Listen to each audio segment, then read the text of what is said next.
When you look at this duel coming up, are there particular weights that you think stand out, or is this just going to be a dogfight? Oh, I think it's, what you think, dogfight. I mean, it's, we got to have a great match. Maybe the best team we've wrestled, and we've wrestled a lot of good ones.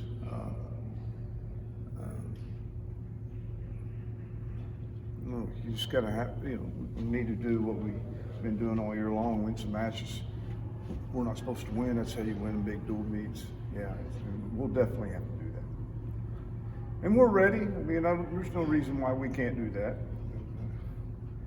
We've had some nice wins and some nice tight wins too.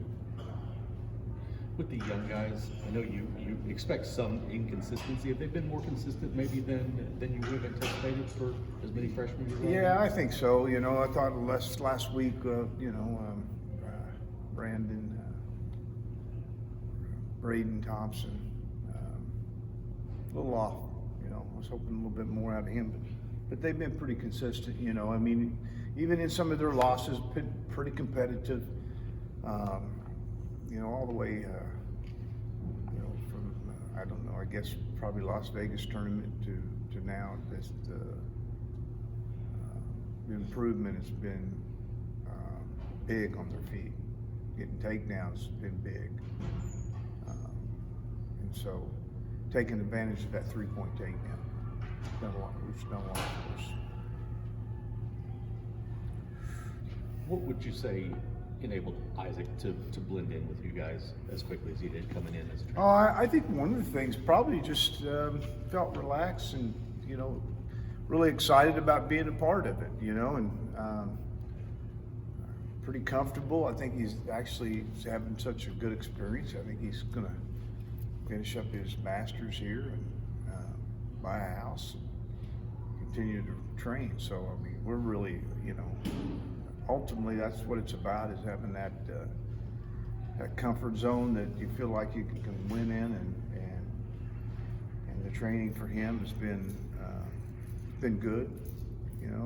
He's had his challenges this year, but just needs to kind of wind it up with some great tournaments. And as far as moments in Gallagher-Iba goes, where does Nick Piccininni's pin kind of rank for you? No, it's high, yeah. Coaching his son, Gallagher-Iba Arena, that was a neat moment. Winning my first Bedlam match was a neat moment. Nick Piccininni and his pen, that was a great moment. I think that what made it great was just the eruption of the crowd, and how loud it actually was, and so pretty exciting. I mean, wow, that's not what you expected, and that's how you win dual meets. That's how you win dual meets. You're not favored in. You know what this place is like when it's really crazy, and obviously Saturday was a pretty good crowd. Yeah. Are you excited for some of these guys that haven't seen what they're going to see Saturday to get to experience? Yeah, and hopefully, we keep having seasons like that, and people like winners, we want to win, so yeah, it's all about your performance. It's all about creating action. People want to see it, not you standing around out there. They want to see you go score points. They want to see you go score takedowns. Get a chance to pin someone, pin them. People, it's an exciting time. It'll be Dayton's last home duel, and on Sunday you talked about how he'll be missed, but just for you, can you describe your relationship with him over the however long you've known him? He was coming up here during, I don't know, probably he was 10 years old, coming to regional training center practices, and I don't think when these guys got Dayton and a lot of our graduates, you don't ever leave. I mean, you're always here. You may not end up being here, but it's always a place that welcomes you back and for him, I mean, he'll be a permanent part of Oklahoma State forever, you know. And so the journey's not over. We've got an Olympic team to make and the gold medal to win. With Iowa and Oklahoma State not sharing a conference, why do you think this rivalry has lasted as long as it Well, has? we've been committed to each other, you know, and going back to Coach Tommy Chesbro in the 70s, late 70s, and Dan Gable made a commitment to wrestle, you know, when they were the two best teams in the country. And there's been a commitment to doing it ever since. You know, we don't have to wrestle this dual meet. We can be done. They don't have to wrestle it. We haven't, there's been years that probably you prefer not to wrestle it because you're positioned for the national tournament, but it's been a bigger meet than I'm not going to say the national tournament, but one of those meets that people look forward to and people want to watch it. And it's a long-standing rivalry that has sustained the time, over time, you know. And so that's not something, that's got to be a commitment from both wrestling programs that we're wrestling since, I don't know when I want to say it's 78, 79. It's been a long time. New TV outlet on this too could open up things for new fans with FS1. Well, it's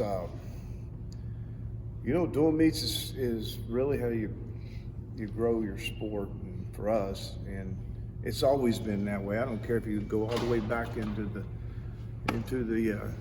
20s, you know, Gallagher Hall in the 30s, Gallagher Hall, you know, we filled it not because of the NCAA championships, because of the dual meets. You know, dual meets is the way you always continue to. It's no different than home football games. You know, that's when people are going to get a chance to watch you play, and they're going to come out and buy a ticket. And we need to continue to promote our dual meets and compete well at home when we do have them. John, you constantly talk about your advocacy for the growth of the sport. Just rivalries like this and displaying it on TV. How big is it for the growth of the sport? Oh, I mean, historically it's been big. You know, our sport's been the growth in the last year has been good with women being added, and in the state our numbers have been really good. So you know, I think you're always trying to continue to grow your sport and present it in a way that people enjoy watching it. What do you think of their team? They're tough. I said I don't know if it's the toughest team we've wrestled, but I think it is. But you know, when you have these dual meets, it does come down to upsets. You get the upsets, you're going to win. They're probably favored over us. I mean, I don't know. Looking at the who's ranked where, we're second because we've won everything, right? But we're going to need to compete well, you know, and we've done that. There's no reason for us not to. Is part of what helped this sustain is just the view from your side and their side that this is valuable to your teams beyond, I mean, regardless Valuable of to your win or loss? program, those programs, you know, and I've been coaching 30 plus years, and we're wrestling it as long as I'm coach, right? And I think maybe the same before it, you know, Joe C. They would, before Joe was Tommy, and those guys were like, yeah, we're going to wrestle. It's a big dual meet for them when we go there. It's a big dual meet for us when they come here. So you just hope, but you don't take it for granted. You know, you never know how things can change, but sure nice while we have it. We've been committed to each other, having this dual meet. How on basketball, they get loud whenever their team's on defense. How does it kind of correlate? to Oh, it wrestling? can be devastating to guys, right? I mean, it can lift you up beyond your abilities to do things. Trust me. Yeah, you find strength that you didn't know you had if they're yelling for you, you know. And if they're yelling against it, I've seen some ugly things, you know. And so, yeah, crowds are good. I think it's probably every coach would tell you that in every sport. Yeah, it's beneficial. Is it good to have it back in Gallagher-Iba? Yeah. You know, been a while. You know, we went down to Texas during the year that it was supposed to be here. That didn't bother me. I mean, would I do it again? Probably not. Not that I didn't like it. I'm glad we did do it. I think it was a one-time event that, looking back someday, they're going to go, that was, you know, that was pretty neat experience to be able to go down and see it wrestled in a baseball field.